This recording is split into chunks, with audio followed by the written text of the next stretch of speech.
Rapan Atuk.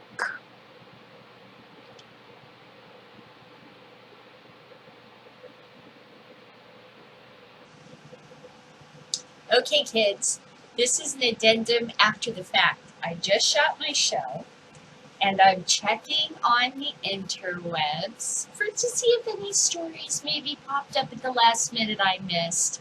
And lo and behold, one has. Let's read.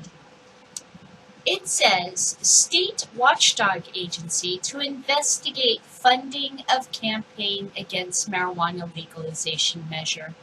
Los Angeles Times, September 26, which is today, at 11:09 a.m. The State Campaign Watchdog Agency will investigate allegations that a Washington, D.C. group failed to properly disclose how it is funded a campaign against Proposition 64, which would legalize recreational use of marijuana in California, according to a letter released Monday. The Fair Political Practices Commission sent a letter to attorneys for the pro-ballot measure campaign who filed a complaint that the group SAM, Smart Approach to Marijuana Action Incorporated, was late in disclosing contributions it received and failed to account for spending at least $149,850. Failure to act could result in voters being denied critical information in advance of the election, the Proposition 64 campaign said in its complaint. Galina West, chief of the FPPC's Enforcement Division, wrote that it will investigate the allegations under the jurisdiction of the commission, and noted that her office has not made any determination on the validity of the allegations. The National Coalition Fighting the Marijuana Initiative includes former Representative Patrick Kennedy and ex-oxycodone addict, and has said it is raising more than $2 million to fight initiatives in 5 states this year, including the November ballot measure in California. A spokesman was not immediately available for comment. How's everything going over there, Kev? Is there an indictment for you yet? Because it sounds like one's just coming down the pike.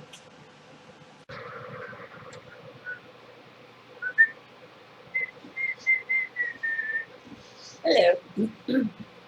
Hello, and welcome to this edition of Wake and Bake News. And I'm your host, Kelly Davis, who's been working my fucking ass off on dice towers and and Rapanathuk and figures that are monsters that are gonna get the boys. Check out my fucking cool dice tower I did. Alright, show you how that works. 20-sided. Death. Alright. It was hot as shit this weekend. I mean, we were melting in here.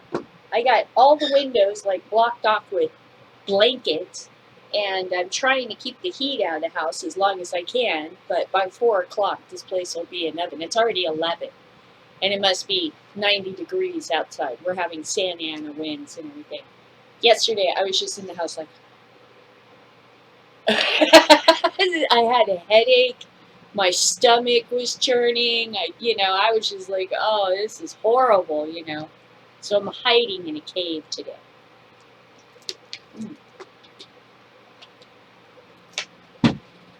So let's take some of this bud, set it right there on my pamphlet, my voter guide. Look at that. Look at these things touching. Look at how they're touching. Gotta roll a joint on that motherfucker. Okay? take some of this legal California medical cannabis that I have grown myself. Thank you. Yes. And I must say, I did a good job this time in the Cali Crush because it's so fucking dry here. I mean, my buds are literally like too dry now. Sticky on the fingers. I was going to use a grinder. Why? Look at this. Look at the crumple. The humidity is gone, and now it's dry air time. It's like, whoa. Alright. There we go. So I thought I'd load this bong, and we'll read a little bit from page 90 of the California Voter Guide to see what it says for Californians about Prop 64. But first, some freedom.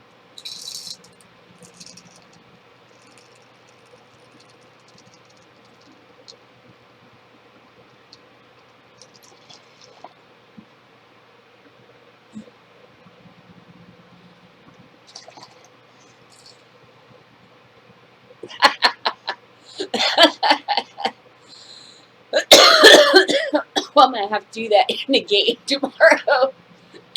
With the arrival of I think I'm just going to go, I bet you I won't remember, but I hope I do.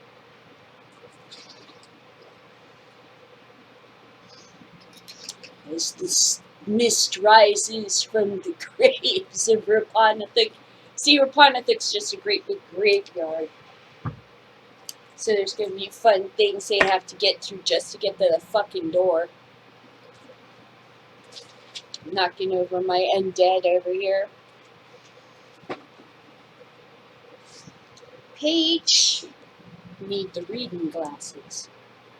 I got the computer glasses, the reading glasses. Somebody said, Spencer Aunt said that she wears 2 glasses. I think it was Spencer Aunt said, oh, I do that too. And it's like, yes, I'm my mother now. What the hell is happening? It's like, I remember making fun of my mom for having 3 pairs of glasses hanging around her neck, and now I'm doing it. 75. Like, painting these little figures, I could not see shit.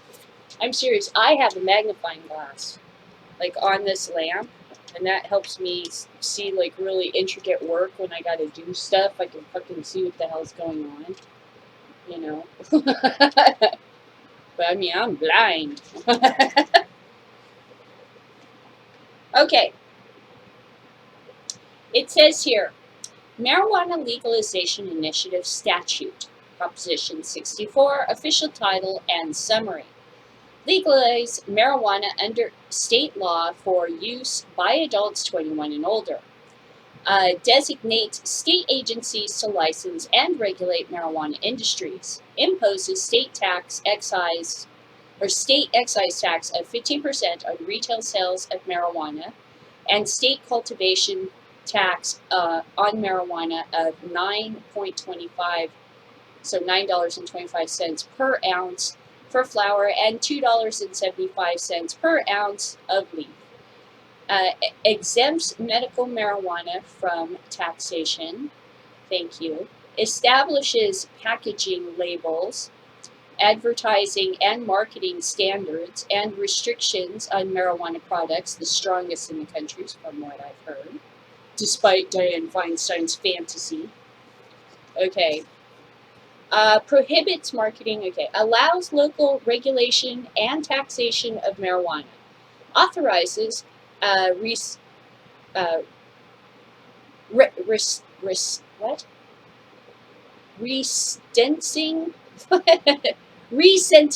Oh, Kelly can't read. Authorizes resentencing and destruction of records for prior marijuana cultivation convictions. Convictions. So it's like my mind is thinking, okay, so that's the way we're gonna state that. Authorizes resentencing and destruction of records for prior marijuana convictions. See, I like that. But the police are running with, oh, it's going to let all the meth addicts go and be in the marijuana, which to me is still a selling point. It's like, well, yeah, isn't that what you want them to do, is go into a legal, safer business? Okay, summary of legislative analysis, estimate of net state and local government fiscal impact. The size of the measure's fiscal effects could vary significantly depending on, number one, how state and local governments choose to regulate and tax marijuana. Number two, whether the federal government enforces federal laws prohibiting marijuana, and how marijuana prices and consumption change under the measure. Net additional state and local tax revenue that could eventually range from the high hundreds of millions of dollars to over $1 billion annually. Most of these funds would be required to be spent for specific purposes such as youth programs, environmental protection, and law enforcement. Net reduced cost potentially in the tens of millions of dollars annually to state and local governments, primarily relating to a decline in the number of marijuana offenders held in state prisons and county jails. Okay, let's go back up here to number 1, 2, and 3. Number 1, how state and local governments choose to regulate and tax marijuana. Then we'll go down to this net additional state and local tax revenues that could eventually range from the high hundreds to millions of dollars to over $1 billion annually. Most of these funds would be required to be spent for specific purposes such as youth programs, environmental protection, and law enforcement. So how is this law going to affect local governments and how, depending on how they choose to regulate? Well, if they don't regulate any sort of a marijuana industry in their community, they will not receive the taxes that would have gone to law enforcement. So they're going to have to ask you, the voter, the public, to foot the bill. You got to foot the bill for your moral outrage over marijuana. The way this is set up is that if you don't regulate, you will end up spending out of your pocket to keep this out of your community. It's really well set up to kind of punish people that want to drag their feet into the future. There's plenty of money for you and for your police officers, but you have to stop being like backwards. Okay, analysis by the legislative analysts. Okay, background. State marijuana laws. Marijuana generally illegal under state law. Under current state law, it is generally illegal to possess or use marijuana. Please see the nearby box for detailed information on how marijuana is used.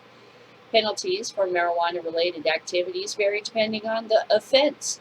For example, possession of less than 1 ounce of marijuana, the equivalent of roughly 40 marijuana cigarettes, also known as a joint, is punishable by a fine, while selling or growing marijuana may result in jail or prison sentence. Proposition 215 legalized medical marijuana in 1996. Voters approved Proposition 215, which made it legal under state law for individuals of any age to use marijuana in California for medical purposes. Individuals must have a recommendation from a doctor to use medical marijuana. In 2003, the legislature legalized medical marijuana collectives, which are nonprofit organizations that grow and provide marijuana to their members. Collectives are not now licensed. The collectives are not now licensed. Okay. How do individuals use marijuana? Smoking. The most common way individuals use marijuana is by smoking it. Typically, users smoke the dried flowers of the marijuana plant. Dried marijuana leaves can also be smoked, but this is rare because leaves can contain only small amounts of tetrahydrocannabinol, THC, which is the ingredient in marijuana that produces a high. Marijuana leaf flowers and stalks can also be produced into concentrate marijuana and smoked. Examples of concentrated marijuana include hash and hash oil. Concentrated marijuana is much stronger than dried marijuana, which contains 5 to 10 times the THC levels found in dried marijuana flower. Vaporizing. Some users consume marijuana with devices called vaporizers. A vaporizer heats up dried marijuana or concentrated marijuana but does not burn it. This heat process creates a gas containing THC that is inhaled. Eating. Marijuana can also be added to food. Edible marijuana products are typically made by adding THC from the plant into ingredients like butter or oil that are used to prepare foods such as brownies, cookies, and chocolate bars. Other methods, other less common ways of using marijuana include drinking beverages infused with marijuana and rubbing marijuana-infused lotion on the skin. It puts it on the skin, or it gets the hose again. Or regulated by the state, but cities and counties can regulate their own where and how medical marijuana is grown and sold by individuals or collectives. States, in other words, the collectives aren't licensed, but this is a continuation of that sentence. Okay, so or regulated by the state, but cities and counties can regulate where and how medical marijuana is grown and sold by individuals or collectives. State currently adopt new medical marijuana regulations. Recently, new laws were adopted to begin regulating medical marijuana as shown in Figure 1.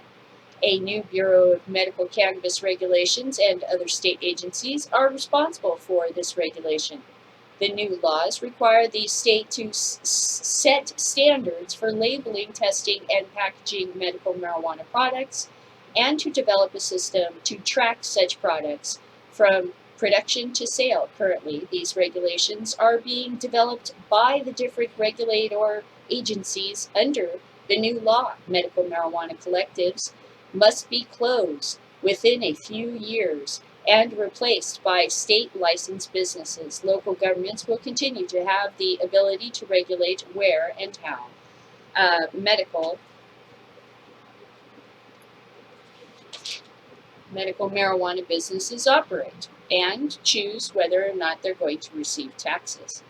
Taxes on medical marijuana. State and local governments currently collect taxes, a sales tax on medical marijuana. A small number of cities also impose additional taxes specifically on medical marijuana. The total amount of state and local taxes collected on medical marijuana likely is several tens of millions of dollars annually. Federal marijuana laws. Under federal law, it is illegal to possess or use marijuana, including for use. The U.S. Supreme Court ruled in 2005 that federal agents could continue under federal law to prosecute individuals who possess or use marijuana for medical purposes, even if legal under a state law. Currently, however, the U.S. Department of Justice, DOJ, chooses not to prosecute. Now, well, that's not the entire story, is it? Because the judge also told them, because of the new congressional act that took some of the money away from the DEA, that they can't come in if you're operating under state law. Okay. Proposal. This measure, 1, legalizes adult non-medical use of marijuana. 2, creates a system of regulating non-medical marijuana businesses. And 3, imposes taxes on marijuana. And 4, changes penalties for marijuana-related crimes. These changes are described below. Legalization of adult non-medical use of marijuana. Personal use of non-medical marijuana. This measure changes state law to legalize the use of marijuana for non-medical purposes by adults age 21 and over. Figure 2 summarizes which activities would be allowable under the measure. These activities would remain illegal for individuals under the age of 21. Purchasing marijuana under the measure, adult age 21 and over, would be able to purchase marijuana at state licensed businesses or through their delivery service business. Could generally not be located within 600 feet of a school, daycare center, or youth center unless allowed by local government. In addition, businesses selling He's singing to his bag. Analysis, wait a minute. Businesses selling, excuse me. Analysis by the legislative analysis, marijuana could not sell tobacco or alcohol. Under the measure, local governments could authorize licensed businesses to allow on-site consumption of marijuana. However, such businesses could not allow consumption in areas within the presence or sight of individuals under the age of 21, or areas visible from a public place. In addition, businesses allowing, hey, Tiki, come on, man.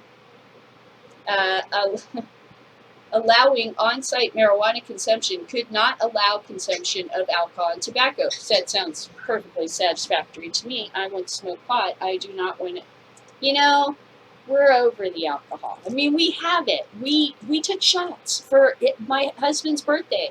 So that was like special. It's like it was special. And then, no, it's not an everyday thing.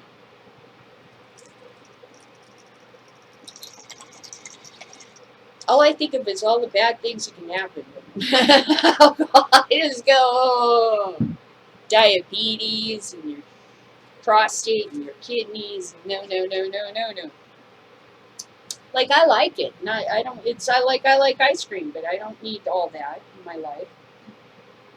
I feel fine going to two different places for two different things. I'll end up at the marijuana place a hell of a lot more often than I would end up at a tobacco place or alcohol. Bars. There's a lot of bars, but remember, restaurants allow a lot of alcohol, so alcohol certainly has the upper hand. All right. Regulation of non-medical marijuana business. State regulation of non-medical marijuana business. The measure changes the name of the Bureau of Medical Cannabis Regulation to the Bureau of Marijuana Control and makes it also responsible for regulating and licensing non-medical marijuana businesses. In addition, the measure requires other state agencies to regulate and license different parts of the non-medical marijuana industry. These state agencies would have responsibilities similar to the ones they currently have for medical marijuana. The measure requires each license agency to charge fees that cover its marijuana regulatory costs.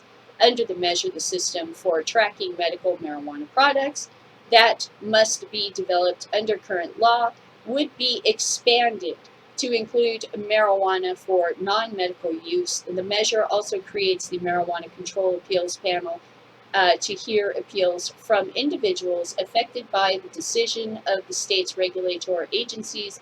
Decisions of the panel could be appealed to the courts. Let's go back to this. The measure changes the name of the Bureau of Medical Cannabis Regulation to the Bureau of Marijuana Control.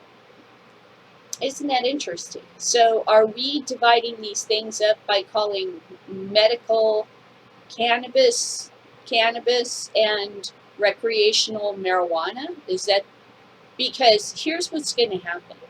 I'm going to take this pamphlet and I'm going to put it up in my hall of history and family heirlooms, because this is like having the newspaper that said that Kennedy was assassinated. And all this language here is going to be studied over the years by my family, because I'm going to store this. And they're going to read this word, marijuana, marijuana, marijuana, marijuana, marijuana, marijuana, marijuana, all over this official state document. And they're going to go, wow, they were so racist back then. Look at all this racist language. It's like you use the N-word all over your fucking thing, and you don't even realize it. So go ahead, keep the word marijuana in California state government and see what happens. But pretty soon, I'm going to be able to argue that that's an incredibly racist word, and you are not a responsible adult using it, because now it's legal and prohibition is over. There's a lot of things we don't call a lot of people or a lot of things because they're racist in origin. So go ahead, change whatever to the Bureau of Marijuana Control. But it'll be changed back again because the state government can't be using filthy racist language. It undermines their authority. Local regulation and non-medical marijuana businesses under the measure, cities and counties could regulate non-medical marijuana businesses. For example, cities and counties could regulate non-medical marijuana businesses to obtain local licenses and restrict where they could be located. Cities and counties could also completely ban marijuana-related businesses. However, they cannot ban the transportation of marijuana through their jurisdiction. Taxation of marijuana. The measure imposes new state taxes on growing and selling both medical and non-medical marijuana as shown in Figure 3. The new tax on growing marijuana would be based on a dollar amount per ounce of marijuana, and the new excise tax would be based on the retail price of marijuana products sold. The measure would also affect sales tax revenues in the state and local governments that in two ways. First, legalizing the sale of non-medical marijuana will result in a new sales tax revenue. But this would happen automatically as generally products are subject to this tax under current law. Second, the sale of medical marijuana, which is currently subject to a sales tax, is specifically exempt from that tax. The measure does not change local governments' existing ability to place other taxes on medical marijuana and does not restrict their ability to tax non-medical marijuana. But soon that'll change. So get used to this idea. It's unconstitutional to charge people taxes for medicine. Well, you got all this recreational marijuana. Why don't you get the fuck off our fucking dick? You know, why you be riding the fucking medical's dick, huh? And if you think you're gonna replace medical, no, son, no. You're gonna stop treating us like the ugly stepchild's what's gonna go on. Specifically, exempt from that tax. The measure does not change local government's existing ability to place other taxes on medical marijuana, which is going to be found to be unconstitutional eventually. Beginning in 2020, the tax on growing marijuana would be adjusted annually for inflation. The measure also allows the state Board of Equalizations to annually adjust the tax rate for marijuana leaves to reflect changes in the price of marijuana flowers related to leaves. In addition, the measure also allows the board to establish other categories of marijuana, such as frozen marijuana, for tax purposes, and specifies that these categories would be taxed at their value related to marijuana flowers. Allocation of certain state tax revenues collected from the new state retail excise tax and the state tax on growing marijuana would be deposited in a new state account, the California Marijuana Tax Fund. Certain fines on businesses or individuals who violate regulations created by the measure would also be deposited into this fund. Monies in the fund would first be used to pay back certain state agencies for any marijuana-related costs not covered by license fees. A portion of the monies would then be allocated in specific dollar amounts for various purposes as shown in Figure 4. All remaining revenues, the vast majority of monies deposited in the fund, would be allocated as follows: 60% for youth programs including substance use, disorder education, prevention, and treatment, 20% to clean up and prevent environmental damage resulting from illegal growing of marijuana, 20% for programs designed to reduce driving under the influence of alcohol, marijuana, and other drugs, 2, a grant program designed to reduce and potentially negative impacts on public health or safety resulting from the measure. Now, okay, so stoners, get ready for this. You're going to hear about breathalyzers. That's a penny stock scam. That's a scam. Okay, so what you're going to hear is, oh, they're going to get this money from the taxes and they're going to get a breathalyzer. They are years away from coming up with something that's going to pass the muster of a courtroom. All right? So don't worry. A jury will decide what's going to happen to the breathalyzer. But what this money could go to, if they were smart, is training police officers to identify when someone is under the influence and be able to testify in court without prejudice and manage to actually convict people that probably shouldn't be driving under the influence of whatever it is they're under the influence of. And nobody is against that. But the idea that I'm a little concerned, get ready, because whenever there's money, government money floating around, and you have an opportunity to get a government contract, boy, here comes the bullshit. Watch out. So the breathalyzer scam is definitely on the way. And remember, that's an Iraqi bomb detector. If you don't know the story of the Iraqi bomb detector, there was this millionaire guy in Britain. His company invented basically a dowsing rod. It was a handle with a wand and some wires inside and a battery that basically connected to nothing. And they sold these things to Britain and American military, and they were using it to protect our bases over there in the Arabic countries from bombs. So they go outside the car with the dowsing rod around the car with something that was just a box with batteries in it. And this was just enough of an illusion, I guess, to somehow protect the base. That guy got fucking convicted. Eventually, people, skeptics, and I highly recommend becoming one, skeptics came forward and said, how the fuck does a little handheld magical wand, what is this, Harry Potter? How the fuck does this detect fucking bullshit? I'm calling bullshit on that. Okay? So, people like the amazing Randy, who was a magician, and he's got a foundation, which is like the Skeptics Society Foundation, and he offers like $1 million to anybody that can prove there's ghosts. Nobody's ever fucking collected it. So he's kind of like Houdini. He goes around and he proves that these guys are full of shit and they're fucking ripping you off. Okay? So one of the things he was talking about was the Iraqi bomb detector. That's how I found out about it. I was like, what the fuck? Are you kidding? And that was a huge scam. So get ready for this breathalyzer, this magic wand, that, anything. People, remember this.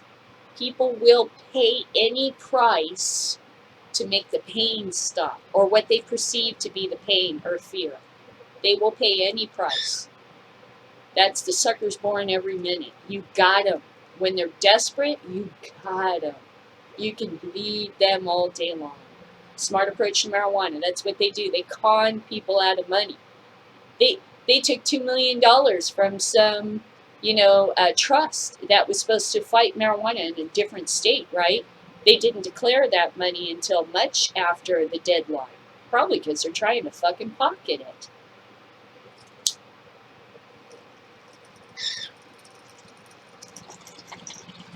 I think the IRS maybe ought to take a look at that fucking bunch of people. I think they ought to take a little looky look at fucking smart approach to marijuana and see what's up there. They're like, oh yeah, $2 million, we did have that, didn't we? Doesn't that sound fucking suspicious? Alright. Penalties for marijuana-related crimes. Change in penalties for future marijuana crimes. The measure changes state marijuana penalties. For example, possession of 1 ounce or less of marijuana is currently punishable by a $100 fine, plus the penalties for any paraphernalia you have on you. So it isn't just $100; it's $100 plus fees, plus paraphernalia, and The fact you're smoking marijuana opens the door for the police officer to fucking shoot you, especially if you are a person of color. I mean, look at what just happened recently. What did he have? He had a gun and a blunt. Yep, the blunt opened the door to kill him. He probably had a license for that gun. I have no idea, honestly, what goes on. But why do we always got to bring up that they have marijuana? Because some people still buy this crazy lie about, marijuana. And yet they drink fucking wine in church every Sunday. You wake up to your own bullshit. All right, let's see. Analysis by the legislative analysts. Someone under the age of 18 would instead be punishable by a requirement to attend a drug education and counseling program and complete community service. In addition, selling marijuana for non-medical purposes is currently punishable by up to 4 years in state prison or county jail. Under the measure, selling marijuana without a license would be a crime generally punishable by up to 6 months in county jail and/or a fine of up to $500. In addition, individuals engaging in any marijuana business activity without a license would be subject to a civil penalty of up to 3 times the amount of the license fee for each violation. While the measure changes penalties for many marijuana-related crimes, the penalties for driving a vehicle while under the impairment of marijuana would remain the same. The measure also requires the destruction within 2 years of criminal records for individuals arrested or convicted for certain marijuana-related offenses. Individuals previously convicted of marijuana crimes. Under the measure, individuals serving sentences for activities that are made illegal or are subject to lesser penalties under the measure would be eligible for resentencing. For example, an offender serving a jail or prison term for growing or selling marijuana could have their sentence reduced. A court would not be required to re-sentence someone if it determined that the person was likely to commit certain severe crimes. Qualifying individuals would be resentenced to whatever punishment they would have received under the measure.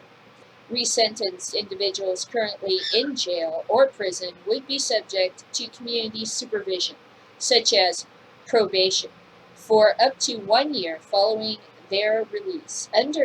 Unless a court removes that requirement, in addition, individuals who have completed sentence for crimes that are reduced by the measure could apply to the courts to have their criminal records changed.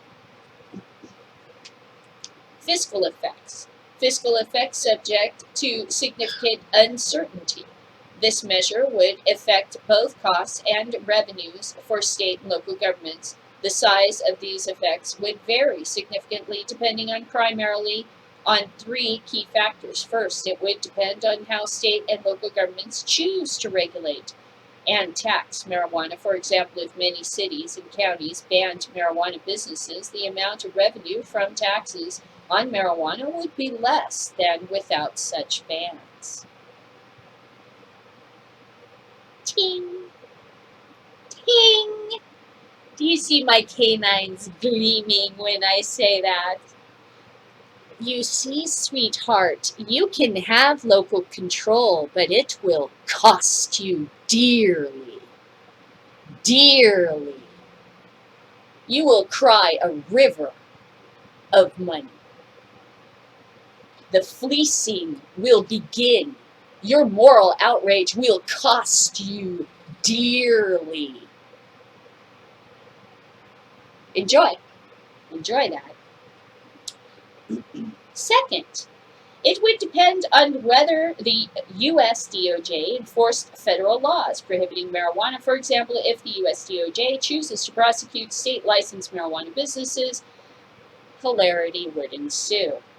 There could be a significant reduced revenue from marijuana taxes. Oh, but how the black market would boom. DOJ This analysis assumes the US DOJ will follow its current policies regarding enforcement of marijuana laws, like they have a choice. Third, the fiscal effects would depend heavily on how marijuana prices and consumption change under the measure. This analysis assumes that the price of marijuana would decline significantly. This is primarily because, number one, businesses would become more efficient at producing and distributing marijuana. Well, and not having prohibition around is amazingly makes the price drop. It's amazing. And two, the price of marijuana would no longer be inflated to compensate for the risk of selling an illegal drug. This analysis also assumes that marijuana consumption would increase under the measure. This is primarily because of one, the reduced price, and two, the reduced legal risk for marijuana users. The actual effect on marijuana prices and consumption are unknown, as are the regulatory and enforcement actions of the state, federal, and local governments. As such, the potential costs and revenue impacts of this measure described below are subject to significant uncertainty. Effects on state and local costs. Reduction in various criminal justice costs. The measure would result in reducing criminal justice costs for the state and local governments. This is primarily related to a decline in the number of offenders held in state prisons and county jails for growing and selling marijuana. The measure would also reduce the number of such offenders placed under community supervision, such as county probation. In addition, the measure would likely reduce other criminal justice costs, such as state court costs of the handling of related criminal cases. The above cost reductions would be partially offset by increased costs in several areas. In particular, the courts would incur costs to process applications for individuals seeking to be resentenced or have their criminal records changed. In addition, there would be costs to supervise resentenced offenders in the community. These various costs would be incurred legally within the first couple of years following the passage of the measure. In addition, there would be ongoing costs in a few areas. For example, there would be court costs to destroy records of arrests and convictions for individuals who commit certain marijuana-related crimes. In addition, there would be ongoing costs to operate drug education and counseling programs as required by the measure. There would also be some increased criminal justice costs, such as county jails and state court costs. To the extent that increased marijuana use leads to increased marijuana-related crimes, such as driving while impaired by marijuana, in total, the net reduction in state and local criminal costs, justice costs from the above changes could be in the tens of millions of dollars annually. In many cases, these resources would likely be redirected to other criminal justice activities. It's a lot.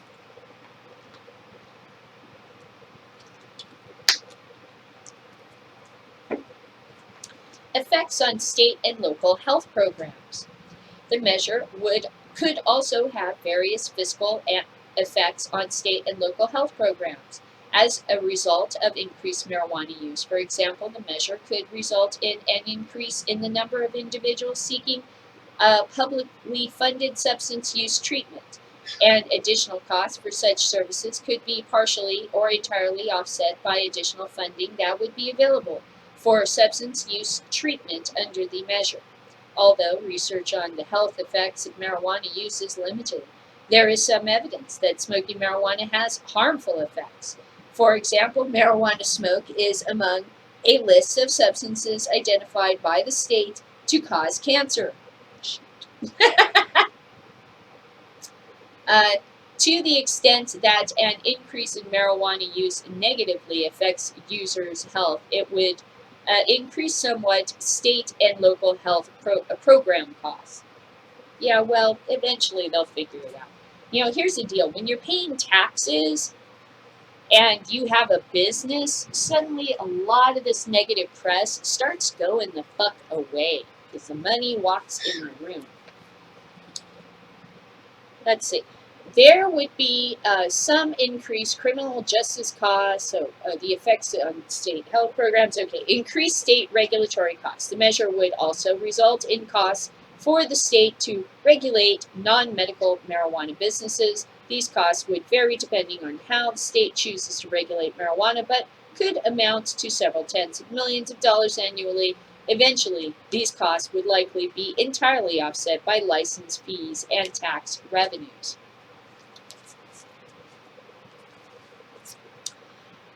Analysis by the legislative analyst. Effects on state and local revenue. Tax revenue could reach $1 billion annually, but not right away. State and local governments would receive more revenues, including sales, excise, and income tax from marijuana sales, all allowed under the measure. This increase is tax revenue would result primarily from one, new state excise taxes on growing and selling marijuana. Two, individuals switching from illegal purchases of marijuana made from individuals who do not pay all the taxes they owe to legal purchases at businesses that collect and pay the tax they owe.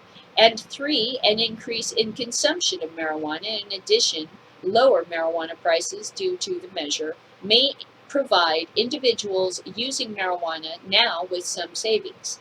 This could allow them to purchase other legal products that generate tax revenue.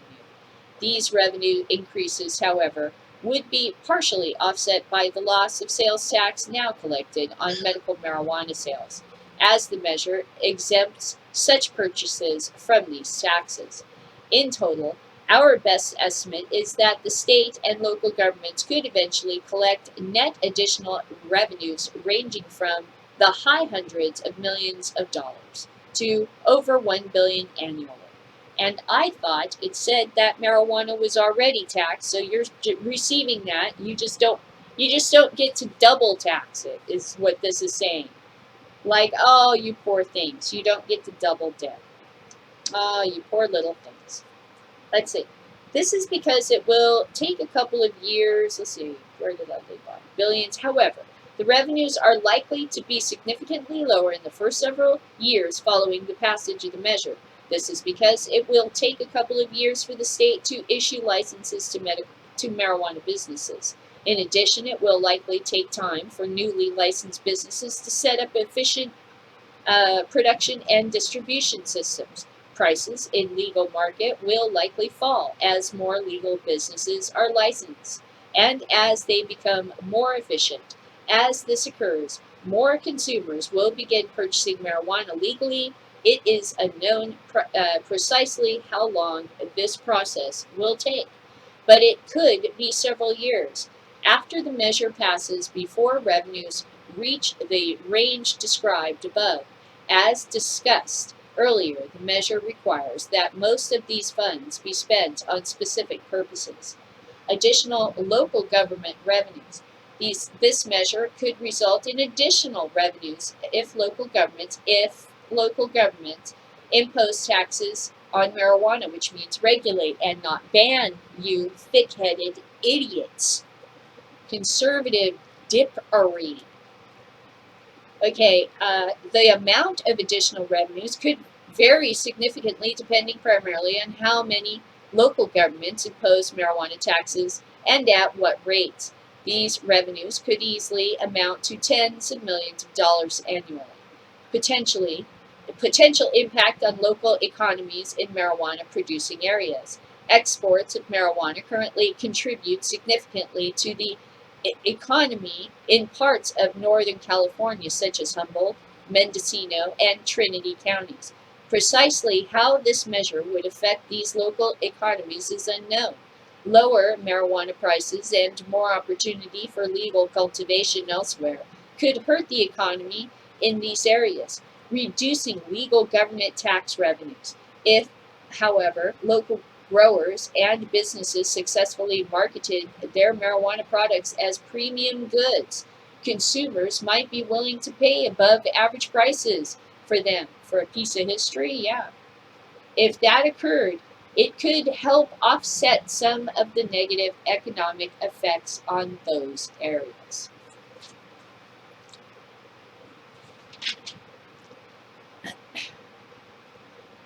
Argument in favor of Proposition 64.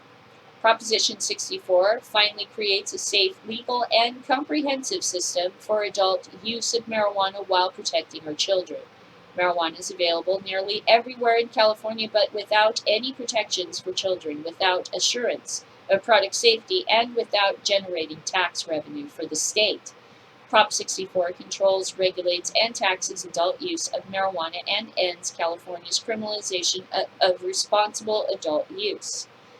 California Medical Association supports Prop 64 because it incorporates best practices from states that already legalized adult marijuana use and adheres closely to the recommendations of California's Blue Ribbon Commission on Marijuana Policy, which includes law enforcement and public health experts.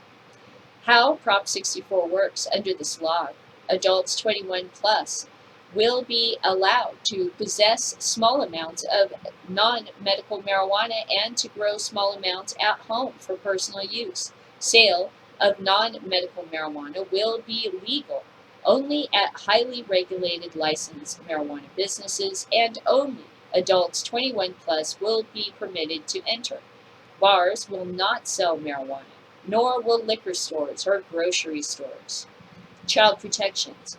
Drug dealers do not ask for the proof of age and today can sell marijuana laced with dangerous drugs and chemicals. 64 includes toughest in the nation protections for children, requiring purchasers to be 21. Banning advertising directed to children and requiring clear labeling and independent product testing to ensure safety. 64 prohibits marijuana businesses next to schools. The Independent Legislative and Analyst's Office found that 64 will both raise revenue and decrease costs by collecting unpaid taxes from marijuana. It will bring in over $1 billion of revenue every year to help California, and it will save tens of millions of dollars annually in reduced law enforcement costs. Together, that is a benefit of $11 billion over the next decade. 64 corrects mistakes from past measures that didn't direct where money goes. Instead, this measure is specific about how money can be spent. Prop 64 specifically prevents politicians from diverting money to their separate pet projects. 64 pays for itself and raises billions for after-school programs that help kids stay in school, for job placement, job training, and mental health treatment, for drug prevention education for teens, to treat alcohol and drug addiction, and to fund training and research for law enforcement to crack down on impaired driving over the next decade. These programs will receive billions in revenues. Every year, there are more than 8,800 felony arrests for growing or selling marijuana in California, resulting in some very long prison sentences. This is an enormous waste of law enforcement resources. Prop 64 will stop ruining people's lives for marijuana. The toughest common sense regulation put forth in 64 are supported by the largest coalition ever in support of marijuana reform, including Lieutenant Governor Gavin Newsom, Democratic and Republican Congress members, law enforcement agents Law Enforcement Against Prohibition, LEAD, the California NAACP, the California Democratic Party, and many others. We all now know California's current approach towards marijuana doesn't make sense. It's time to put an end to our broken system and implement proven reforms so marijuana will be safely controlled and taxed.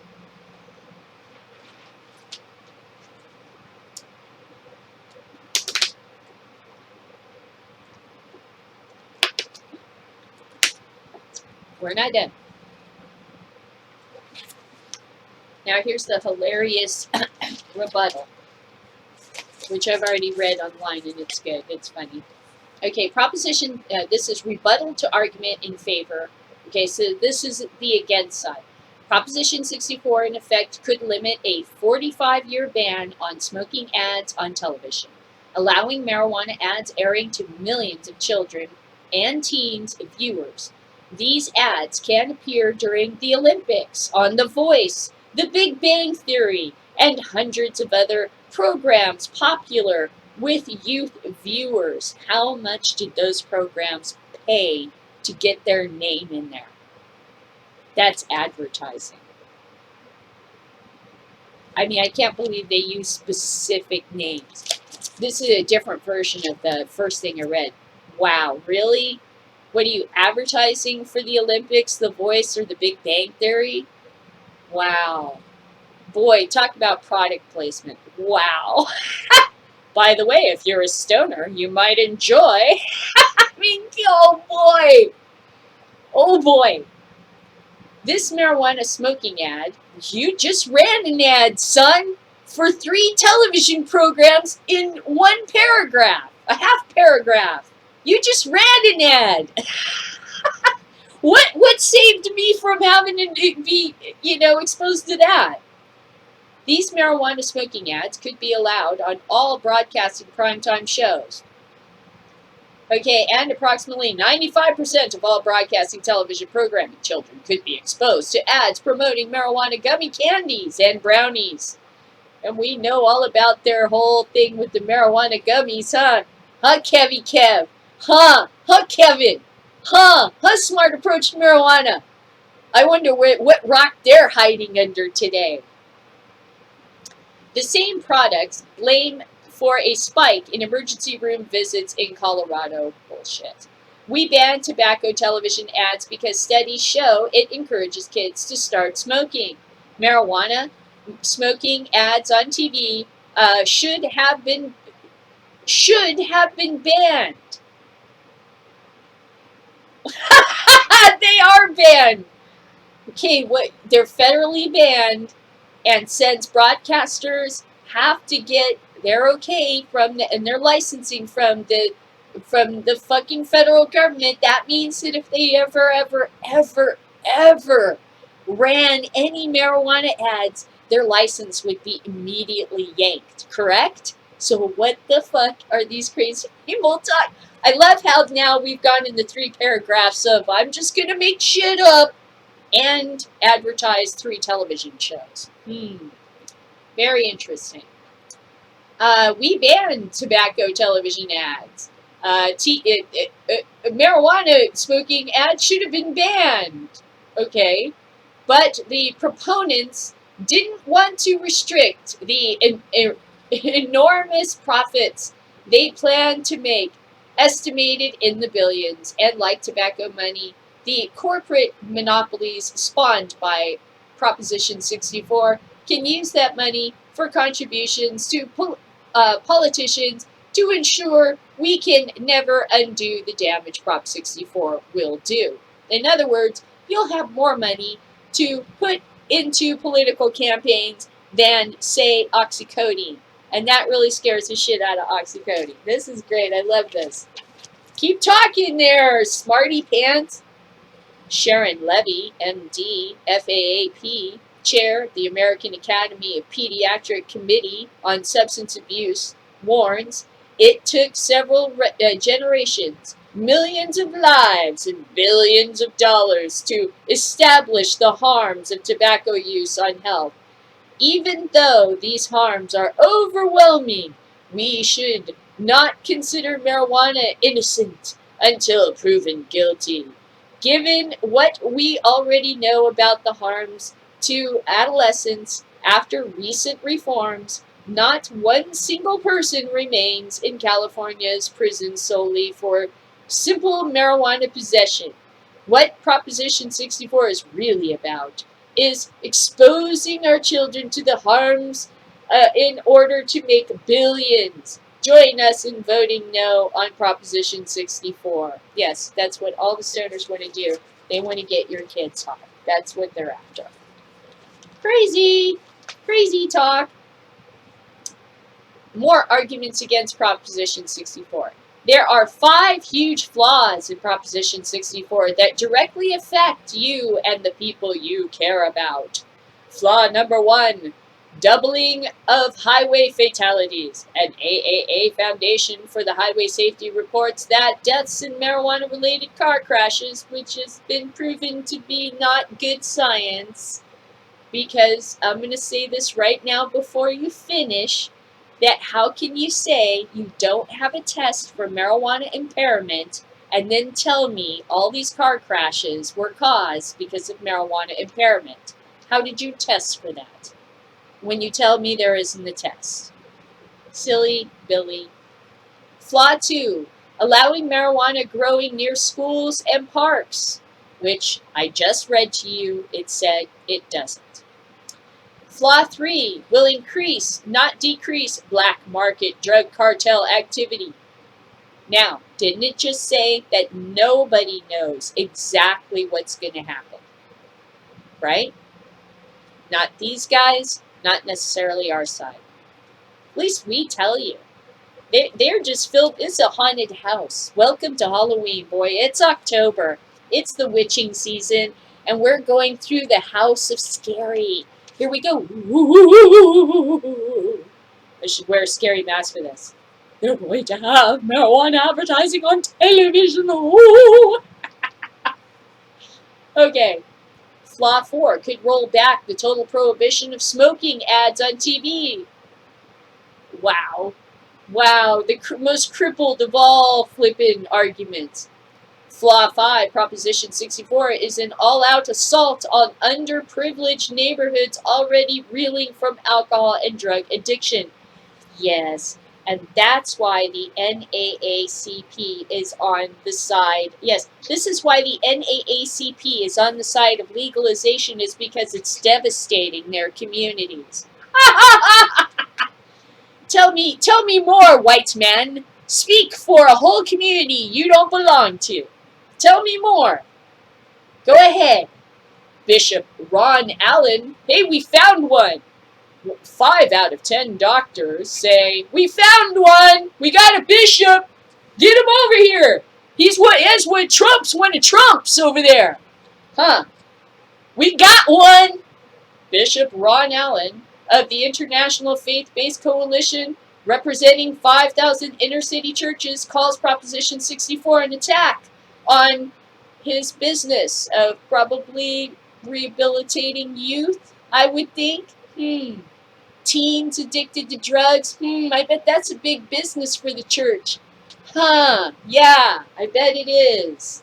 Parading young people in your church so that they can testify about how this has changed their lives and how they were going down the wrong path.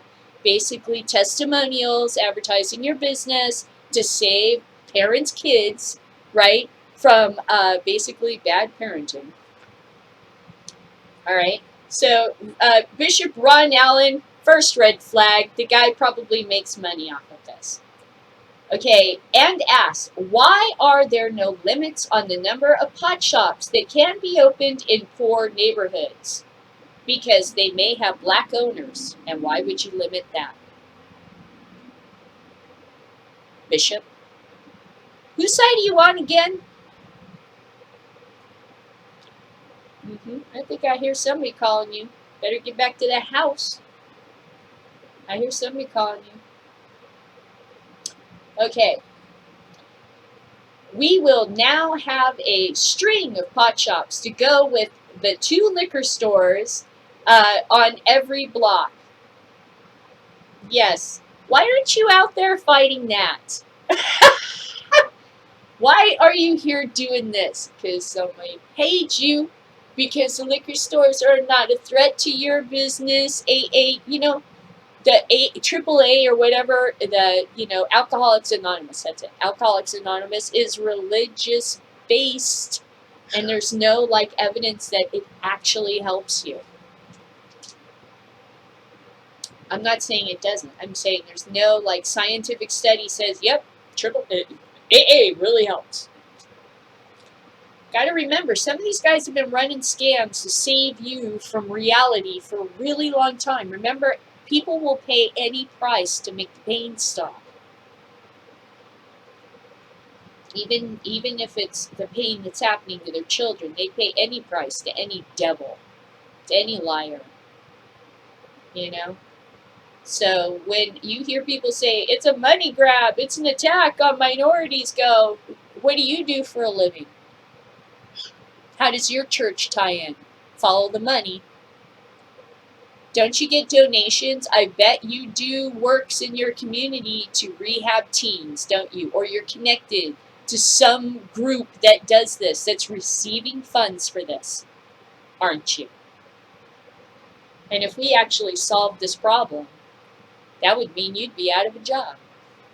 So, go away with yourself.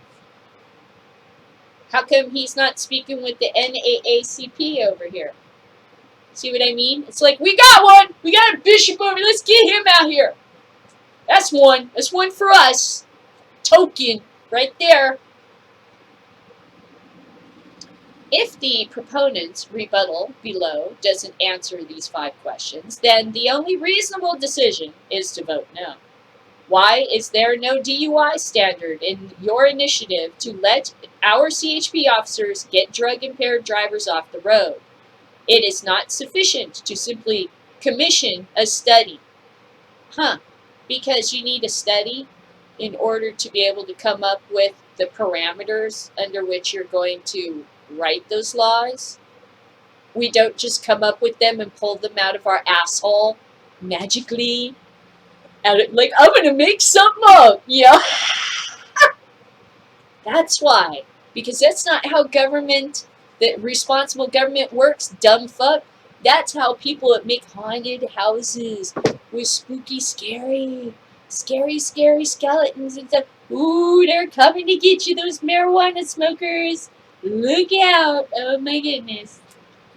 That's why, dumb fuck, because not everybody is a sheep like you. Why does Proposition 64 permit indoor cultivation of marijuana right next door to playgrounds and schools? Because Americans have a right to their homes, and you do not have a right to tell an American, no matter where the fuck their home or property is, what they can do in their home if it is not against the law.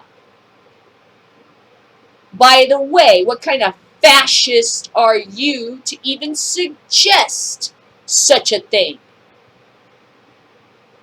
If that's a conservative mind, then something's wrong. Because that ain't American thinking right there. That's Russia.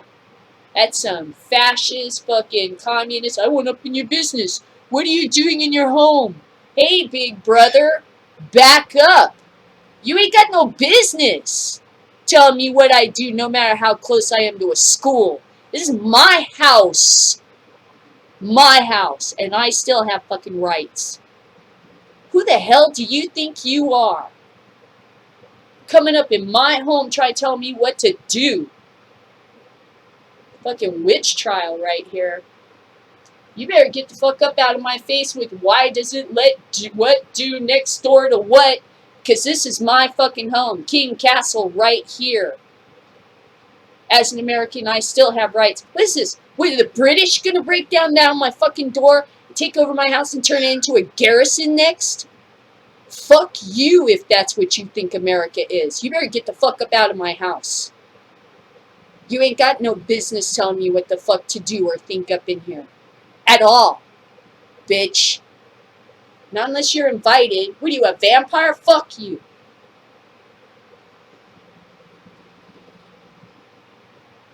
Alright. Why does Proposition 64 allow felons convicted of dealing meth and heroin to be licensed to sell marijuana? Nowhere did I read anything about that. I read that people who committed certain marijuana crimes would have their convictions expunged in some way, or could, petition to have their sentences reduced or their criminal record destroyed. So, whatever you're smoking, you should stop because it's affecting your brain. You should start smoking some weed. It's a bullshit detector. And boy, there's some stinky bullshit here in this argument. Pewy. It smells so pewy. All right. So why does Proposition 64 permit marijuana smoking commercials on TV? It doesn't. Why is there no limit on the number of pot shops that can be placed in a single neighborhood? Because there's no limit on other things, and besides, it already said, local control. You can limit whatever your dumbass doesn't want to receive taxes for. Your choice, stupid. You want to starve? Go ahead. But me, I'm assuming a can opener, bitch. And this can opener is called fucking marijuana.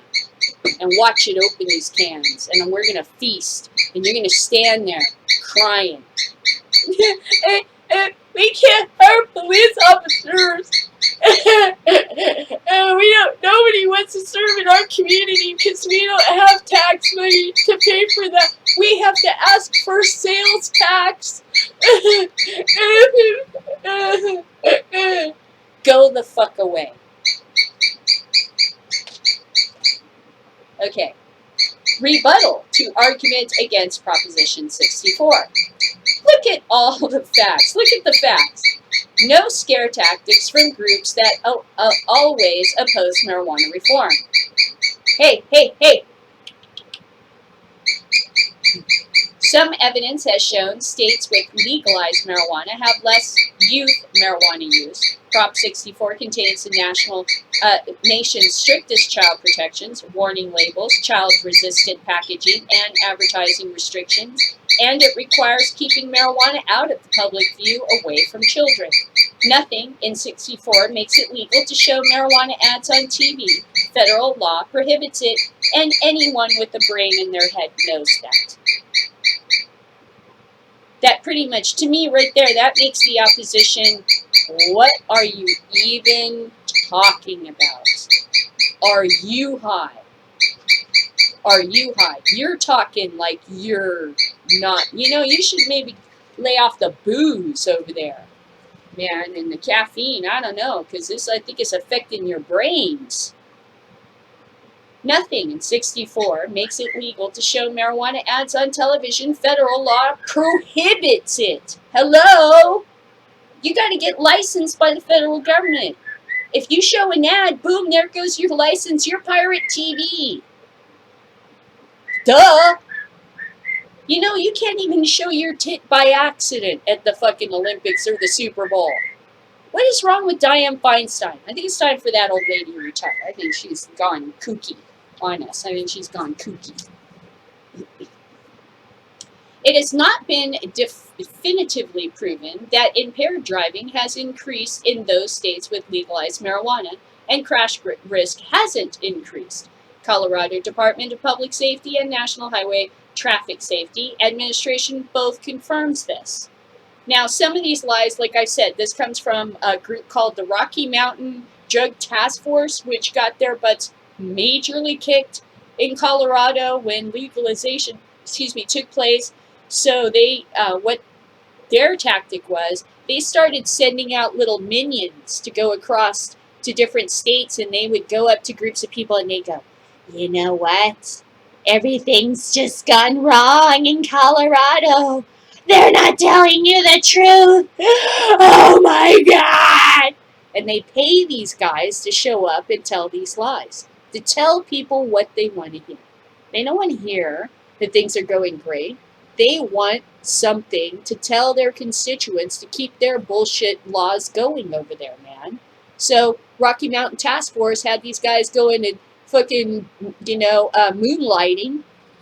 On their vacations, they go to some other state and give lectures and fucking lie to them or misrepresent the truth. And that's where a lot of these statistics come from. The fix was in with those bitches right from the beginning. I mean, when they're called the Rocky Mountain Drug Task Force, hello, how much money did they lose because of legalization? And this is how they decided to make it back. So many of these talking points come directly from them. Especially the one about drug driving was all bullshit that they lied about. Okay. Nothing in 64 makes it legal to have ads. It has not been definitively proven that impaired driving has increased in those states with legalized marijuana.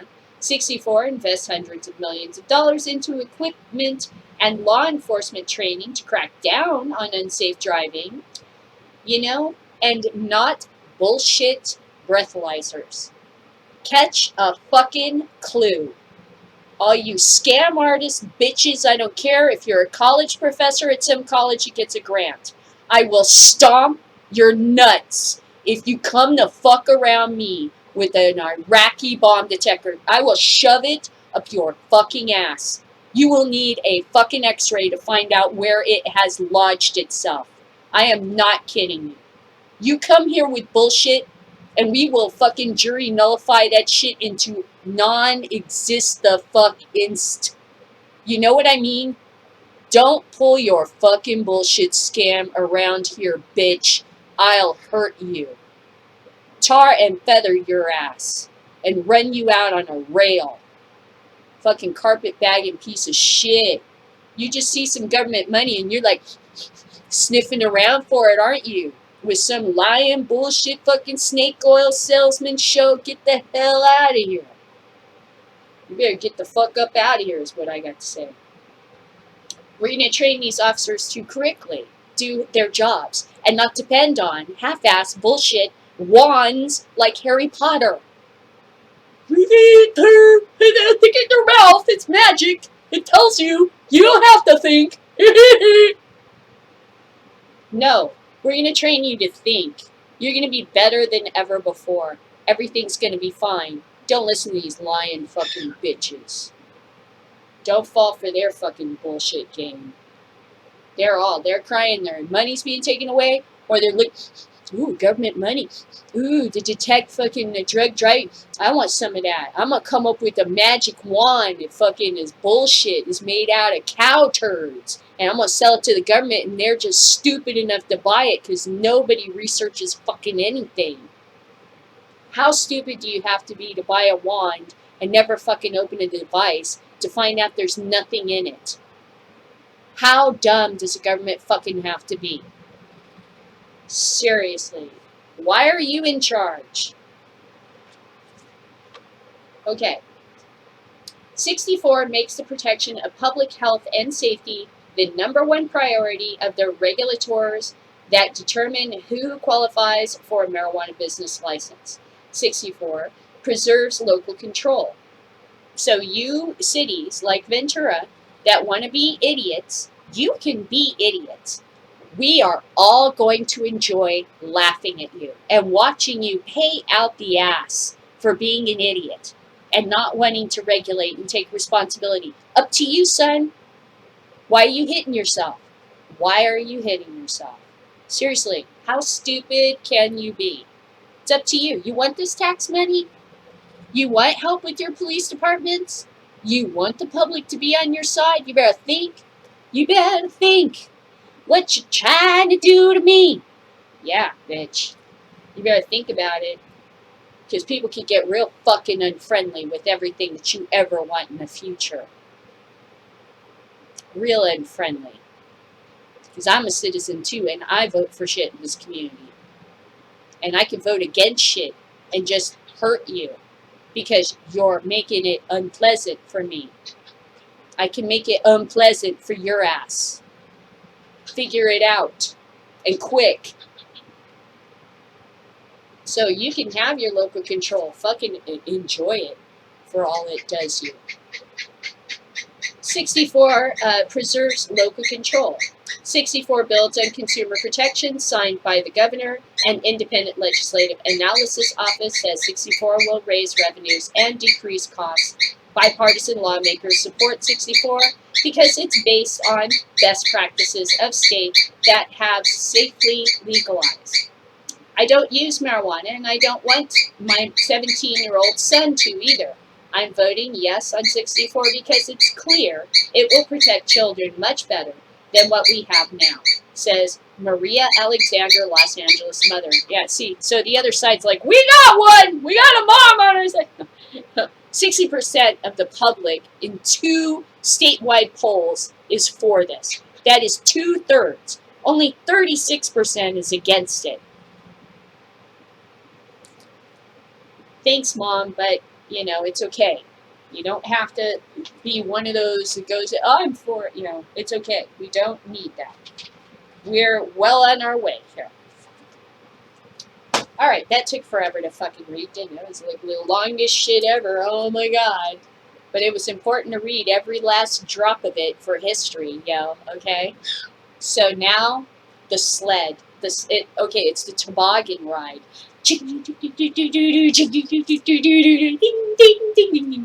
I mean, and I'm ready. I got my toboggan ready. I'm ready for legalization. November is going to be it's going to be a good month. Another great thing is it's my birthday month. The 29th is my birthday, so I will probably have legal marijuana in California for my 51st birthday. You know what? I think I'm a really good fucking player character here.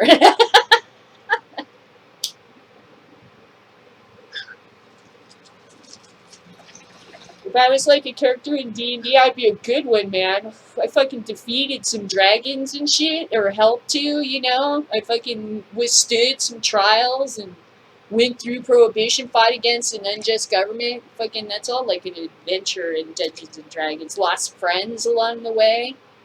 It's an adventure. I just went through an adventure. And this is the conclusion. And now I come out of the cave, the tunnel, on the other side.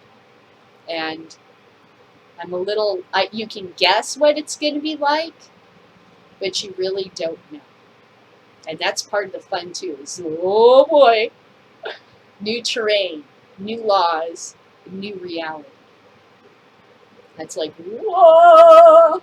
Not all of it positive. Fight's never completely over with. But boy, if you don't sit there for a second and take this in and just go, then something's wrong with you. I mean, you know, do you know how fucking far we came to get to this? Holy. I mean, this is something they told me since I was a kid was impossible. Friends I had, I grew up with, said it'll never happen. It'll never, it's all too corrupt.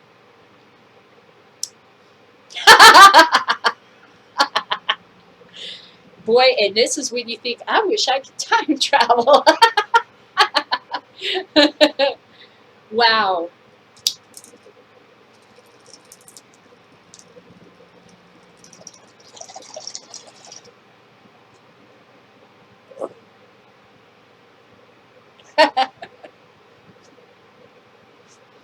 So, pardon me if I'm a little delirious with happiness. I finished all my things I'm going to need to tell my story up to about level 3. And then I'm going to need a purple worm. I told the boys, they're like, I'm like, not right away, don't worry. But that would be cool if it came right up through the graveyard. Anyway, it's just an exciting place to be, and it's weird. I keep saying it, it's like a dream. It's like I'm living some kind of trippy dream. It really is. It is so strange. I have to put in my other glasses. Okay, there. Now you're not worried. But it is like living a dream. Like the thing you dreamed of since you were a kid, and finally, kapunk, it's there, and you can feel it. I walk around town with this hat, right? My husband, and we're doing stuff, and people will see me, and they're like, and I get compliments. I like your hat. Yeah, I know. We're all going to like it in November, aren't we? We're all going to be liking it so much because now people are like, oh, there's someone, I'm going to need a connection. No, I'm kidding. You're wearing a weed shirt. It's not legal. It's legal now. Tell me where I can get, how I can get seeds, something, get started going on this shit, they are right about that there are going to be people that are like, I've always wanted to try, and they're going to try, and some of them are going to be like my husband and go, oh yeah, that's right. I really kind of don't enjoy this. My husband is not into it. He would probably have to go through a ton of strains to find a strain that didn't make him feel uneasy. For him, it's like a jarring feeling. I got another brother who's like that. So they don't partake, and nobody's gonna like, here, man, take it. No. Yay. Because for me, it's great. But it does make me, I want to make sure that my husband's getting whatever medical use out of it. So I make him lotion, and he uses the lotion. It puts the lotion on the skin. But he doesn't smoke it, and he doesn't like edibles. It makes him feel too paranoid, and edgy. And he's got too much to fucking worry about right now anyway. So I can understand that. If you're stressed out, and this makes you even more stressed out, because some strains do kind of make you energetic and edgy. And like me, I'll use that energy to clean the house. Time to clean the house. I should do so. I need to be doing something. What am I sitting here for? Like somebody's coming over to my house, paranoia. And I use it positively. But some people don't. Some people sit and go and worry, and stress and stuff like that, and get consumed by concerns. And my husband can do that sometimes. And I can understand why he's not into the idea of being high. Stress can not necessarily, it's like it alleviates the stress, and he's vaped and stuff, my weed, and he's tried dabs and everything, but it's just a little too much for him. So he's looking for something that's going to be more like CBD and much less THC, because I think that makes him too edgy and stuff like that. Like coffee, like some people just, it makes them too, and they start grinding their teeth. The next thing they know, they're grinding their teeth. They can't get sleep. They drank tea too late at night or something like that. I know my grandmother had a big fucking problem with coffee. And she'd drink a whole pot before she could go to bed, because she worked in the post office late at night, and she was majorly addicted to coffee. And it was really that, you could see it. It was tough to watch people be so into coffee, and we aren't. So it doesn't pass from one generation to another. And weed isn't necessarily going to do that either. Unless, of course, it cures cancer. It helps you in some way. Coffee kind of helps you, but it's more like a working person's drug. It really is. That's what my family always used it for. Was you got to work, you fucking drink a big pot of coffee to get you going. That's why she was having a big pot of coffee before bedtime. Your system just got so used to it, So actually, coffee is more dangerous than weed, I think. So, like, I can understand why some people, that's too much for their system. Sugar is too much for some people's system. Makes them too edgy, makes them have crash nap, where the sugar, like, spikes in your system, and then you're like, I need a nap. You're like having a diabetic, So lots of people react different ways. It doesn't mean that whatever it is bad. It's just everybody's an individual and gets to do what they want. I don't fucking like tapioca. I'll fucking kick your ass. You try to make me fucking eat tapioca. I mean, I get like, no, but try it once. No, really, seriously, no. I do not want to eat that shit. And I'll eat sushi and fucking shit.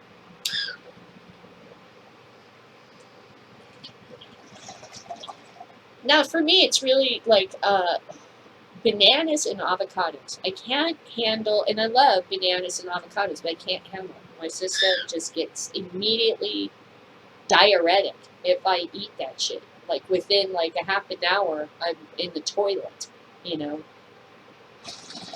Private time. But seriously, and I love avocados are everywhere in California. Everybody loves my husband's like, you're crazy. Well, it's not that I don't like bananas and avocados, it's that my system doesn't like it.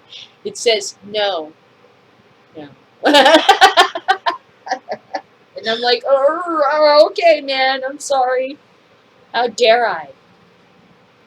Hopefully, legalization will allow my husband to kind of try different strains, even if they are weaker. I mean, for him, something else might be appropriate. For all of us, we got used to really date bud and high THC bud, and CBD mixes came along and stuff that we're still trying. So hopefully, yeah, we need more research, more study to find out about what all these different things can do. Like for me, this is great, but it's not great for everybody, you know. Maybe it's only lotion you need, or maybe you really need strong edibles, or maybe you don't need something that strong, or you don't need it as often, or, you know, who knows? You know, and we're not going to find out till we get this fucking shit legal. Get out of the spooky, scary, haunted house of fear and loathing. Check out the bones, right? The monster lives there. No, gotta get out of stupid, spooky house of bullshit and lies and get to the part where we really start talking like adults. And not, oh, but the children! And to assume that an adult is not concerned for the safety of children is really insulting and childish in itself to even suggest. You know, I mean, you're assuming a hell of a lot about people that they would give children apples with razor blades in it or marijuana candy, and both of those things turned out to be not fucking true. That's all spooky, scary story bullshit. You know, it's the kind of thinking that needs to end for us to be able to advance forward. We can't have the public going derp, derp, derp all the time. You know, and there's just way too much of it. Everybody has been purposely made fucking stupid as hell. They don't believe any ridiculous claim, you know. And if you wanted to accuse the marijuana side of the same thing, yeah. But that's why I say regulate. Then you can have studies. Then you can argue. Peer-reviewed. Peer-reviewed means not just one fucking place does it, but they could replicate that study anywhere across the world and get the same results. Then who the fuck can argue with that? And we're not anywhere near that. Even though supposedly there's all these government studies, it's like, dude, they're not official science unless they can be replicated by outside scientific agencies. So whatever you think is a fucking fantasy world until that can happen. Things can be checked and cross-checked. You can feel that that's pretty much the truth. But until we only got this result in a government study. It's like, and we can't give money to do any other studies contradict it. Kind of a fucking problem. Not fucking scientific. Insults empiric thinking outright. And rational thought. Creates a world of idiot zombies that believe fucking the stupidest bullshit ever on earth.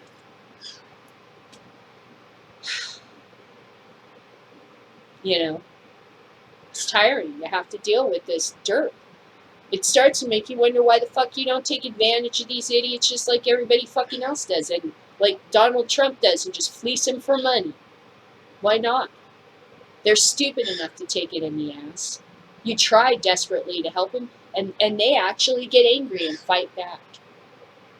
Why the hell should I try to drag you out of this cave, Plato's cave, allegory of the cave? Why should I try to help you? Because it makes me sick to see you this stupid. It makes my world darker and more dangerous, and I can't have it. So your ass is going to get educated, no matter what. You're going to get a college-style fucking education no matter the fuck what, man.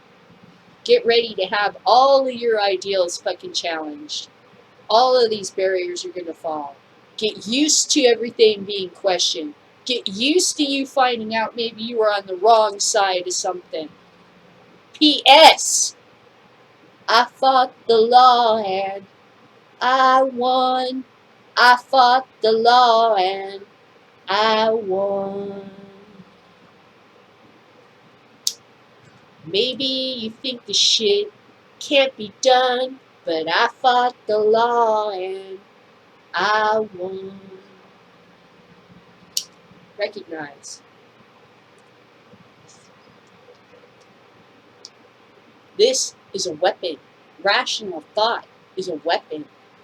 No one can turn away from reason forever. And eventually, their nuts get slammed in the door of history just like these prohibitionist bitches are getting right now. Wham! And then everybody starts to think, why the fuck did that take so long? So I'm going to study this little pamphlet. Jesus, look at this. It's as thick as some of these D&D books. Okay, so I'm going to study this pamphlet, get ready for election day, vote, make sure my friends are registered. You make sure you're registered. You can register online. Get up off your ass and vote. And don't ever fucking let some motherfucker tell you your vote doesn't count. That's a goddamn fucking lie. Why are they blocking people from the polls? Why are they fucking having voter fucking fraud if votes don't count? Bullshit. They try to lie all kinds of fucking ways to turn you away from the path. Never fucking let them. You know why? Because winners never quit and quitters never fucking win. So never quit. Bring it. Every day. Every breath. You want some of this? Understand. I will fight you. And it will be fun. And when I get done, you will be defeated. And I will be stronger or not. But that's the deal, the bargain we make on this battlefield, bitch. Understand, I'm not weak. You better prepare your ass. You better bring it every day. And don't underestimate me, or I will certainly win. Okay? So you got a battle, you just be that. You can win. If you're on the right side, you will win. But if you fuck up and believe bullshit lies and crap like that, even when you're on the right side, you gotta be careful. And kind of go, well, that sounds good, but we still have to take it with a grain of salt there, That's the best way to win. And not to win for yourself or ego, but to begin to realize that if you're hurting, who else is this hurting? Your pain is a wake-up call to your dumb ass that's asleep. That you need to get up. You're not the only one hurting.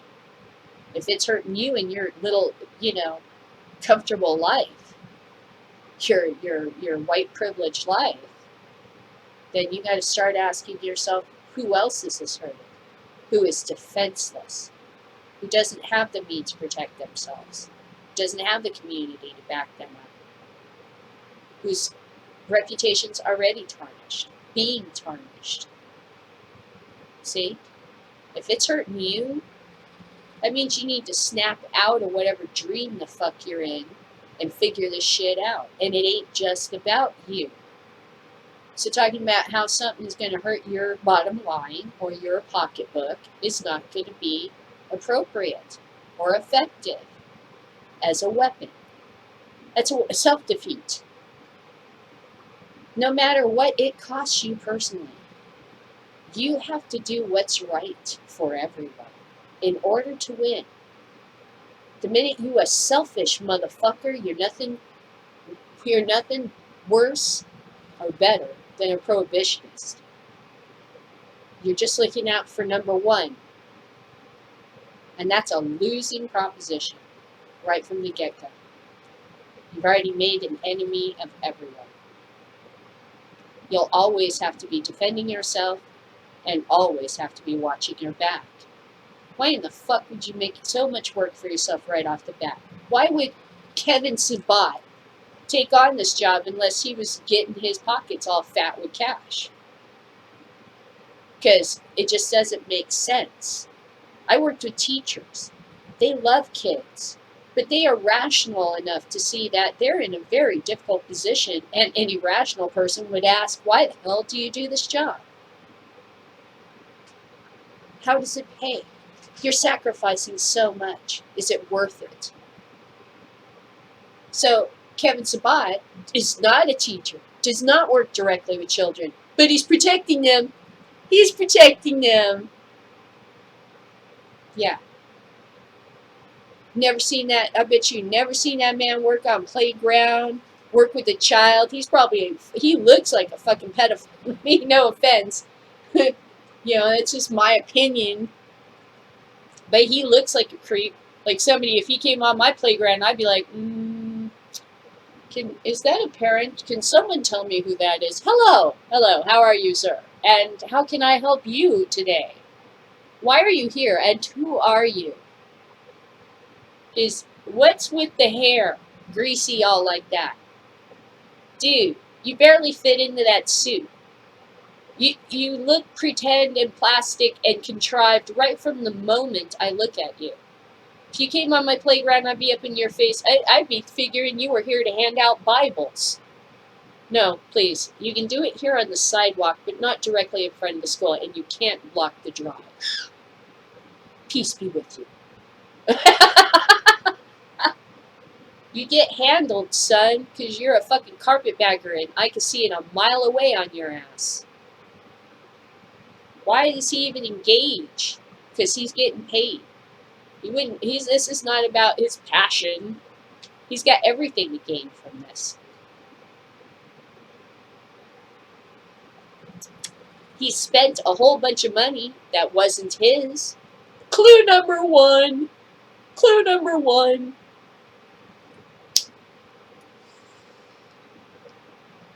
All right. So that's the haps in California. 2/3 for legalization. People going. I read an editorial. Most of the newspapers are for it. Los Angeles Times, San Francisco. It's amazing. Jerry Brown's hiding under a rock somewhere. He's too cowardly to give an opinion yet. Okay, so all this is going on. Maybe Jerry Brown is their October surprise for trying to defeat the measure, but it's got so much momentum. I think if Jerry came out against it, it would just be very damning for him and any future presidential run he might have in mind. Anyway, he wants to leave a good legacy, so more than likely he'll just vote privately and later, after the vote, give an opinion. I don't know if they'll be able to nail him down on it before then. We'll see. It seems like he's hiding under a rock or something. Okay, maybe he's still considering. Hoping the polls will change. Oh shit, they're not changing. So that's about it. That is about it. And like I said, I'm like in an almost dreamlike state. I can't even believe this is happening. I'm like, Christmas. I'll be high for Christmas. Fucking probably if this doesn't go into effect the day after, I'm not sure when it goes into effect. If it goes into effect January 1st or something like that, it's like New Year's. It's going to be a little bit of a earthquake, a whole. I can't wait to watch the media try to avoid the images of California celebrating this way. Oh boy, there's going to be a shooting. Someone's going to get killed. Somebody's going to fall on their head. Something's going to happen. Something's going to happen. So the cameras all have to look away from California, and you don't see us over here going, "Ha, we did it," because they still got the whole rest of the country to lie to. So, you watch. They couldn't do it with Colorado. They couldn't pull it off with Washington. You had to go online to get like a real images. And the images they're going to show you are going to be some dude with marijuana glasses who looks like a vagrant smoking a joint going, ha ha, it's finally legal. They might as well have the hobo leaning on the fucking lamppost with the red nose going, how dry. It's just that kind of. Do you remember when alcoholism was a moral weakness and not an illness? How dry. You know how many comedians made a living back in the 50s and 60s talking about how making fun of alcoholics and their illness. Not that it isn't funny, but it's a stereotype, isn't it? Okay? So get ready that any celebrations you see coming out of California will not be responsible. They will find the lowest of the dregs that'll be celebrating toothless white hobos. You know, with signs that say, we'll work for food, we'll be holding the joint going, ah, you watch. That's what they're going to do, man. They're going to try to piss all over this. And they can't, okay? Just remember that they can't. So think about it. It's like dreamy. I'm like, oh my God, because you're just being lifted now. Okay, so like I said, a long time ago, I think that a lot of these sayings that come in the Bible and everything are based on real human experiences. And so they put them in as magical, mystical information. No. How many times has it been that you won an argument? Everybody saw you win that argument. You stood there like a king, like a Hawaiian king riding a fucking huge Pacific wave. Boom. You just rocked that shit, right? Okay? You just ruled that shit. Everybody can see it. That's what it means when it says that, you know, the Lord is going to set a table in the very presence of your enemies. They're going to have to eat that shit. Because the whole public opinion just went, you guys are dicks, and you lied to us. And you spent a lot of our money, and you've been using this to take away our personal freedoms in America and scapegoat marijuana smokers, which turned out to be not that dangerous after all, and might actually be medical, another sin. So that's that moment. They're gnashing their teeth. They're over there dressed in sackcloth. They're crying their eyes out. How can you tell the difference between this bag of candy and this bag? Oh my God, I have to resort to this kind of clownery. Kevy, come on, man. Dude, if that was a bag of gummy bears laced with marijuana, it'd be worth $300 fucking. Are you telling me you went to a dispensary and plunked down like fucking $300 to a dispensary, purchased legal marijuana, which you wouldn't have been able to do, and brought on a show to use as a prop? So in other words, that was all flim-flam bullshittery. I don't blame you for wanting to run the fuck away from that. Notice at the beginning he said, you don't mind if I use some props. Boy, was he not dead right? But then somewhere in the middle he goes, well, you wouldn't be able to recognize the real one. This one, sprayed with THC, suggesting the bag he was holding in his hand was sprayed with THC. That's where his fuckery fucked up major, because in public he claimed the bag in his hand was indeed laced with THC, which was against the law for him to possess, and to especially leave sitting about on the table for anyone to grab, after he just said how dangerous that situation would be. Kevy's ship sunk hard. It's so desperate. It's so amazing to watch. It's a comedy of errors now. And I'm sitting from the banquet table with my friends. I don't know why you chose the side you did. I've been watching you the whole time and thinking you must be a mental case to be a prohibitionist. You must be either paid by somebody or a fucking mental case. Because only a mental case would believe such lies. And a lot of people did. Imagine how angry they're going to be all across the country in the next 10, 15 years when they begin to realize how big that lie was. And they see all this wordage in your pamphlet that says marijuana, a racist term, coming from a racist history in America, that you are embracing, government, embracing. Are you fucking crazy? You think we're ever going to be able to run a Hispanic president with marijuana being illegal in the United fucking States? You better straighten this out, because this is going to be a major fucking burr under your saddle, son. You got a lot of work to do. A lot of work. And changing the language is part of the number one thing I think everybody needs to seriously consider. In Canada and Europe, they call it cannabis. Marijuana is almost a strictly American fucking racist term. This is not a term that came from Mexico. It was made the fuck up. I think it's derived from a word that is in Mexico, but it is not the word. It is an English version. You think the fucking Mexican people are going to use an H in their spelling? No, you're only doing it to get dumb-ass white people to say the H, the J as an H. The old spelling is even more fucking racist. All the trick is in that J. That the whole trick to the word, the modern word marijuana being accepted, is in that J.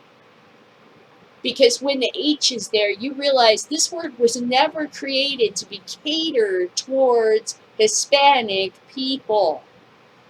This is a fucking dog whistle word. Negro. Marijuana. Are you going to go around using the word Negro a whole bunch? I would hope not. Especially not somebody like me. There's a good way to trip up and fall right on your face. That's sure to lead to dumbassery and trouble and accusations that may actually be true. Why are you using that word? Well, somebody said it was okay. But it's not okay anymore. It's quickly not being okay anymore. Smell of coffee. Get with it. This shit is rolling. Steamroller. They recently had this global thing, and I'll end with this. And this guy's singing, "People get ready. There's a train a-coming." And I'm like, no. No, the train's coming, but it ain't coming like that. The train's coming chung, chung, chung, chung, chugga, chugga, chugga, chugga, chugga. It's coming fast, head on, and at full steam. There is a guy throwing fucking logs and coal into the fire, stoking it. It's moving. Everybody on board, their hair's blowing in the fucking wind. There ain't this, people get ready. No. Freedom be coming like a fucking bullet, alright? Like a fucking missile, like a fucking wave across the ocean, like a mega wave, alright? It ain't no, like, no, no, wake up. This is happening now. You should really pay attention. Not be Rip Van Winkle asleep at the wheel. If you're Rip Van Winkle, you just go right the back fuck to sleep. Because we don't want to hear from you. You never participated in the fucking first place. We don't want to hear what you have to say now. Rip. Shut up. Shut up, just go back to fucking sleep, man. I just woke up and I noticed everybody's legalizing. Wait, I have something to say about that. No, you just go to sleep. Shh.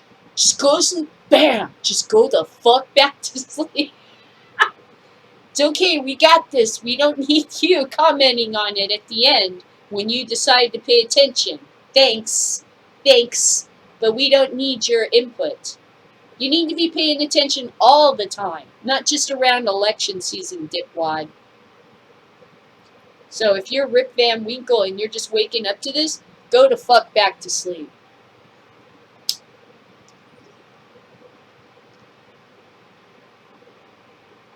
People get ready. No. Okay, so you stay high and goodbye. Wow, you kids are so lucky.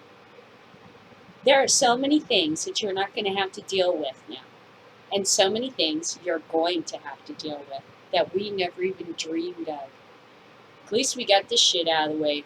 Make room on the table for whatever the next adventure is going to be. See you tomorrow.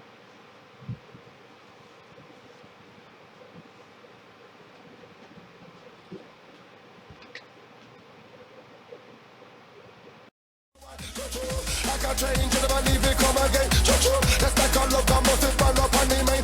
Choo, the place aside, I'm gonna use them blood and brain. Choo, pop off the stress, and I eat the same again, and take it simple. True, we have with the plate, and we only for vinyl. True, them doing no long time, we are murder people. Sometimes we muggle, and sometimes we spangle. We the in a chest, we call it in a dog bungle. With the dirty bungle, Bonnot, now entangle. 2013 is good over evil. So roll we set with some positive people. Down, boy. Are we on the road? North, east, west, and south.